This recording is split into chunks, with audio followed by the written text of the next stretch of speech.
Great. Well, good morning, everybody, and thank you, Avner, and thank you for your role on Nexus, and thank you, President Cohen, for all the great work that you're doing at Hebrew University. As Avner said, I'm Eric Gertler, Executive Chairman of U.S. News and World Report. We're the leading news authority on rankings and expert guidance on life decisions in the United States. This is my second time participating in Nexus, so I appreciate it. This is a great summit. Today, we have limited time, and we have a great panel that is here to explore business leadership and the trajectory of global sustainability. So we will touch on what sustainability means to leaders, how they drive it in their respective organizations. Some of the initiatives are underway.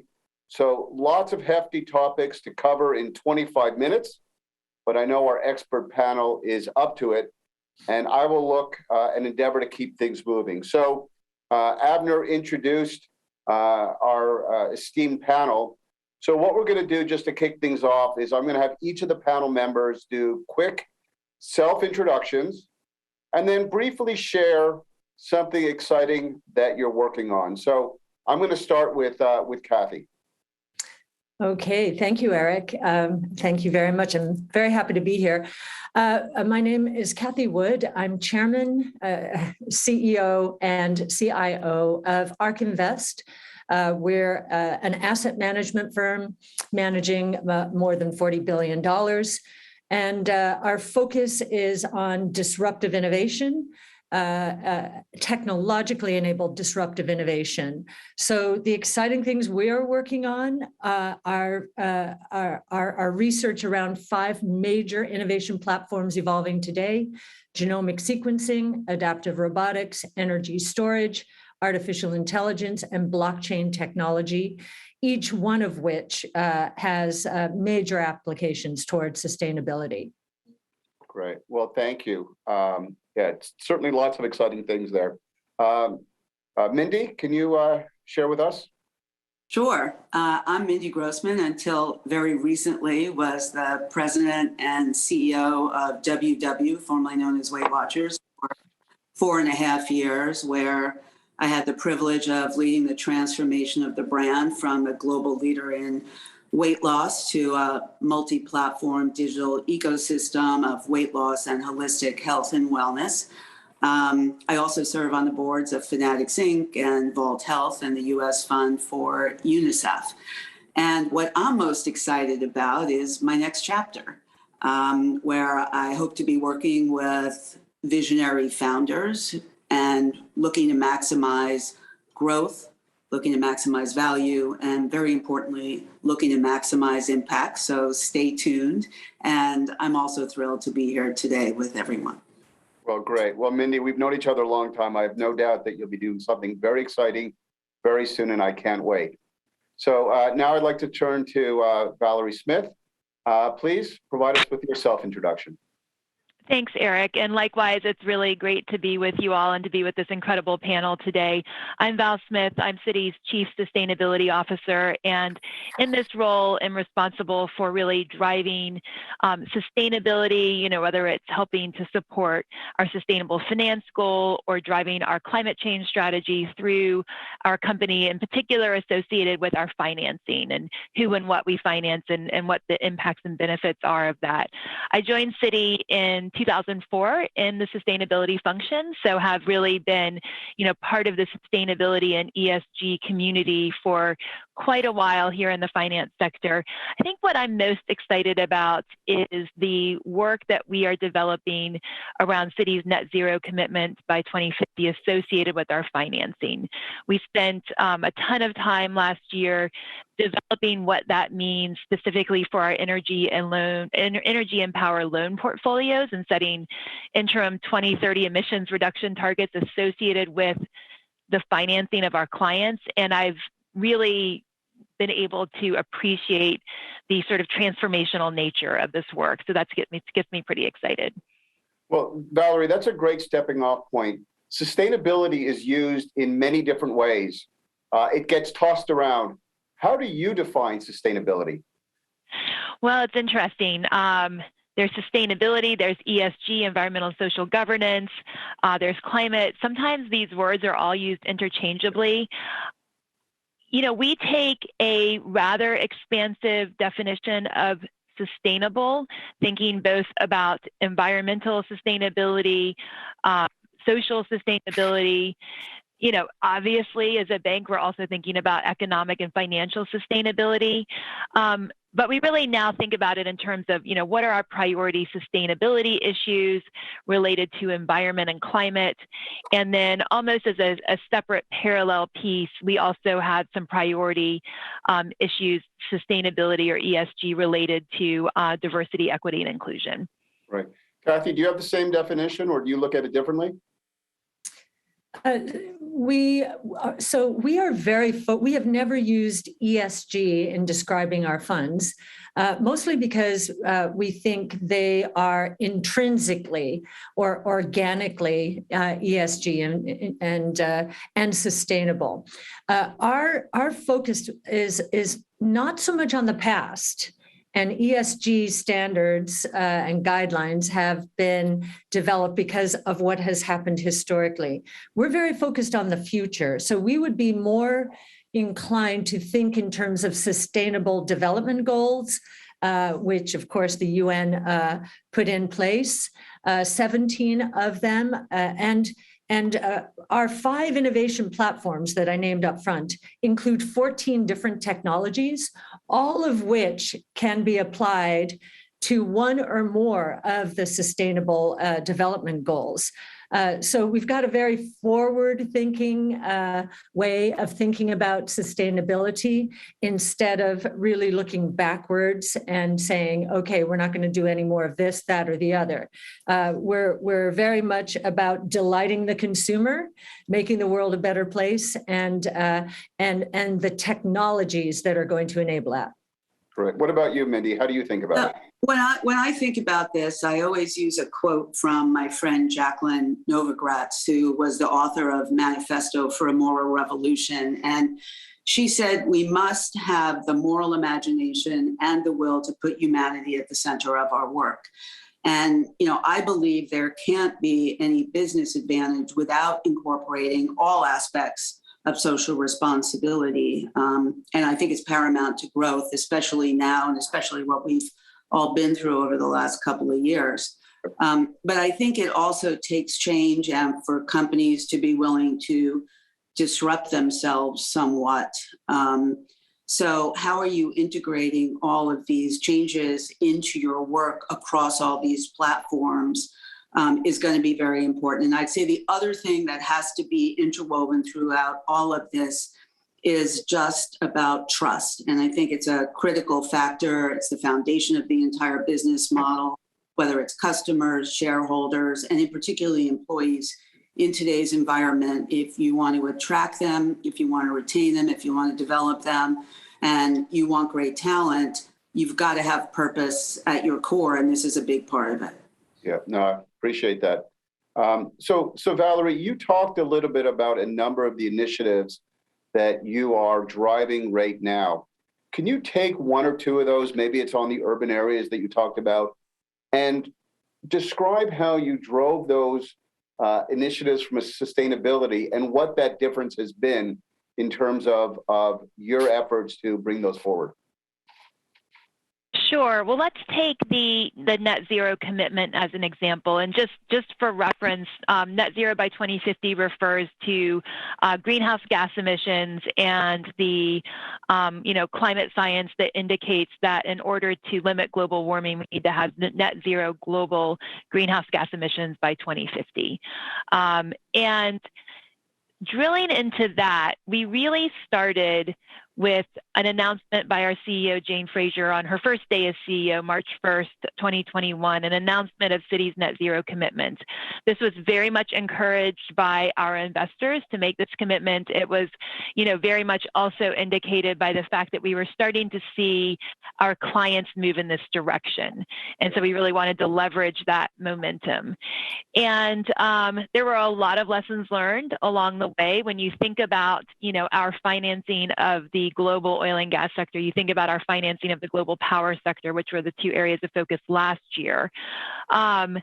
We had to first do, some fundamental tricky nuts and bolts. How do you identify the emissions associated with each of our clients in this area? How do you then, whether it's like direct emissions or estimated, how you attribute those to Citigroup? And then what that actually, going to sort of the broader theme around disclosure and sustainability or ESG, what having those metrics and going through that process really helped us to do is to bring in all of these different constituents across the bank. Like, this is very much co-owned by our banking teams for these sectors, by our risk teams for these sectors. And that process of sort of going through this climate science aligned target setting process, like learning what climate science tells us, right? Because we're a bank, we didn't necessarily start out with this area of expertise. I think that was really transformational for the company, and sort of riffing on Cathie's comments around innovation and opportunity. The reason why our bankers have really grabbed onto this theme is that they see this as sort of the next generation opportunity. How do we help really carbon-intensive companies transition to be companies that are greener, that are decarbonized? It's like the epic effort of our generation, right? And that's really been something that our bankers here at Citi have been able to wrap their arms around and get pretty excited about the opportunity. Right. We're going to come back to some of that, but Cathie, maybe you can give one or two examples. You use 5 areas, 5 very innovative areas. Maybe talk about one of those where you see the sustainability. Obviously, these are all forward-looking, but Yes. Take one of the 5. Yes, I'll talk about the most controversial of the 5. Bitcoin is in the blockchain technology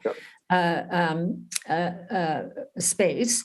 And it has been criticized as environmentally harmful. So we have, in conjunction with Square, now known as Block, we put together something called the B Word, a conference, and we really focused on this. And we're beginning to see, and maybe Val, you're seeing this in some of your companies, we're beginning to see that Bitcoin could actually contribute to a much faster proliferation of solar and wind than otherwise would be the case. And this is how. We're beginning to see miners incorporated into utility ecosystems. And just here in Florida, for example, lots of sunshine, storage units, battery units fill up very quickly. Using the overage of that power and putting it into Bitcoin mining will subsidize a utility ecosystem so that they can increase their investment in solar and wind beyond the level that they ordinarily would. And I've been shocked to see how many companies, including Exxon now, Exxon has announced Bitcoin mining, incorporating it into its ecosystem. So even those that seem on the surface to be environmentally dangerous or harmful, using a lot of electricity, we can turn around that argument and say, no, this is going to proliferate solar, wind, renewables far or much faster than otherwise would be the case. That's great and fascinating. I'm very familiar with why it's been considered environmentally unfriendly. I was not familiar with how that's actually helping to fuel, not to use sort of that word, sort of the next generation of power. And that's also an incredibly disruptive technology. So let's talk about disruptive technologies. Mindy, when you think about, and certainly innovation and technology, you've got a lot of depth and understanding in the health area. What are the types of disruptive technologies from health or other areas that you see changing the world of sustainability? Yeah, so I think it's a combination of certainly technology, but it has to be married to meaning for it to really come to where it's going to have impact. So I just want to give an example of something we did, and then I'll talk to why there's technology related to it. I was very proud to lead the formation of the Healthy Living Coalition, which is really built around SDG 2, around zero hunger and nutrition insecurity. And what we did is we now have over 40 to 50 companies, and we're calling that collective acceleration. So how can we not as individuals, but as a collective, really create the impact? And now we're working with the food tank to larger scale. We're working with policymakers and business to get a new bill passed in Congress to take food out of landfills and redirect it to 42 million Americans who will experience hunger. But when you now marry technology to it, you think that's isolated. And really what's happening is it's not just about food access. So 40% of carbon emissions come from our food system. So how are we using the data? How are we connecting it? How are we using AI? And how are we using technology to work across the entire system to create the impact we want to have across a lot of these areas? Valerie, and in your work, obviously it's a lot to do with financial sector, but are there certain technologies, certain advancements that you see as particularly disruptive in terms of bringing together the coalitions that you need to bring together? It's interesting. I think we really think about disruptive technologies both in terms of disruptive technologies related to the finance sector and disruptive technologies associated with our clients. And so when I think about the disruptive technologies associated with our clients and their need to decarbonize, it's really some of the technologies that Cathie mentioned around long-term battery storage, around hydrogen, around, this rapid increase of renewable electricity, and around things like Bitcoin and blockchain, which, I think is just such a fascinating lens through which to look at next generation technology and climate and sustainability. I feel like, blockchain generally and Bitcoin specifically, like it could be the end of us or it could be the savior of us, right? And it sort of all depends on how it's developed and, some of those external pressures and demands. So I think the point that Cathie raised is fascinating, sort of taking a technology that would have seemed to be climate unfriendly and actually demonstrating how it's shifting demand is, something that I think it sort of makes the point that we need to dive deep into all of these conundrums. Right. Cathie, do you want to, in one of the other four areas, mention any of the other ones that you think are particularly disruptive? Well, I think I'd like to combine three into one because there are major convergences taking place today. So if you think about transportation built on the internal combustion engine, we are going to upend that during the next 5 to 10 years. And we do believe that we will see throughout the world autonomous taxi networks. So this will combine three of those major platforms. So it's like one S-curve feeding another. And autonomous taxi networks will involve robots. Autonomous vehicles are robots. Energy storage, they will be electric. Total cost of ownership of an electric vehicle right now is below that of a gas-powered car. And artificial intelligence, they will be powered by artificial intelligence. 80 to 90% of all accidents and fatalities in the transportation system are caused by human error. So talk about sustainability, saving lives. And when it comes to auto accidents, 40,000 plus lives in the US, 1.25 million around the world. And in the meantime, we'll be moving vehicle miles traveled into electric much faster than otherwise would have been the case because autonomous vehicles can operate 50, 60, 80% of the day, whereas we drive our cars 4% of the day. So the shift to electric because of autonomous is going to occur much faster than otherwise would have been the case. As you mentioned, when it comes to accidents, a high majority is human error. So in the same way, to make this happen, we need human intervention. So in that regard, the challenges that we now face to get there, what do you think are the, one, two largest or biggest challenges to get to that point? Is it investment? Is it people? Is it creativity? Is it? In terms of autonomous taxi networks, the gating factor here are the corner cases, meaning the rare events that occur that we need to teach machines. And so we need billions and billions of miles of data collected of real world driving in order to get at enough of the corner cases so that we will be able to have safe transportation by autonomous taxi networks. So Valerie, in your world, the challenges to getting to a more sustainable level, is it the coalition building? Is it the investment? What do you see as preventing that from happening?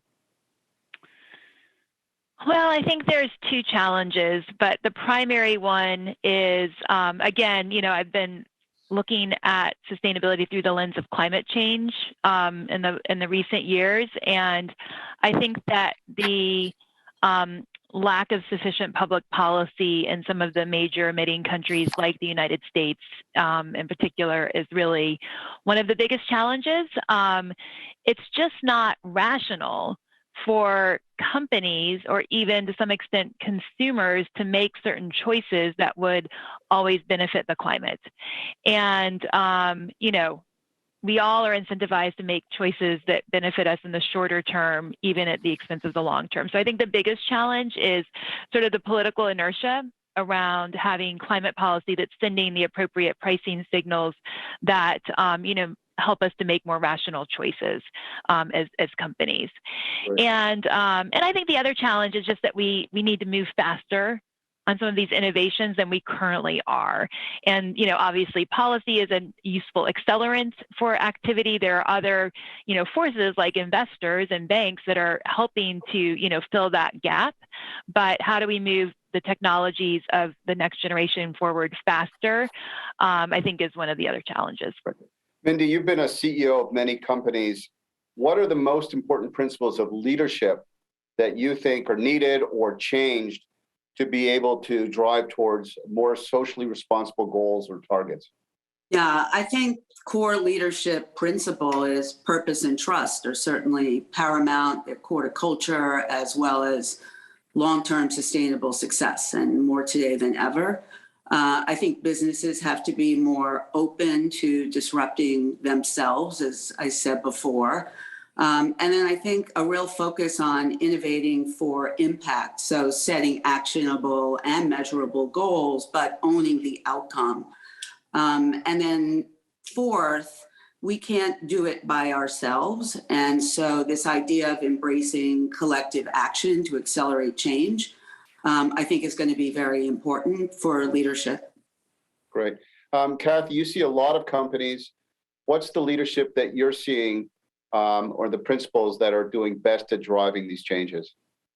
I think the most important one is a long-term investment time horizon, which unfortunately, given the way shareholders are insisting upon profits now, dividends now, even more so after the 08-09 crisis, that has led to a lot of very short-term thinking in the world. And our strategy, which is all around long-term thinking, demands visionary leaders who will stand up to those short-term oriented shareholders. Well, great. I was on the, when I was serving as president and CEO of Empire State Development, I was part of the New York State Commission on Climate Change, and my panel focused on changes in business. Lots of important aspects of that we looked at. All of you have brought up really important points on this panel. I want to thank you for adding to this debate, both in terms of having us think about sustainability, thinking about the exciting ways it's going forward from innovation and technology, the challenges, and then most particularly on leadership. Avner, with 15 seconds left, I'm turning it back to you, keeping it on time. But thank you all, Mindy, Valerie, Cathie, for a great panel. So thank you so much. Thank you. Thank you.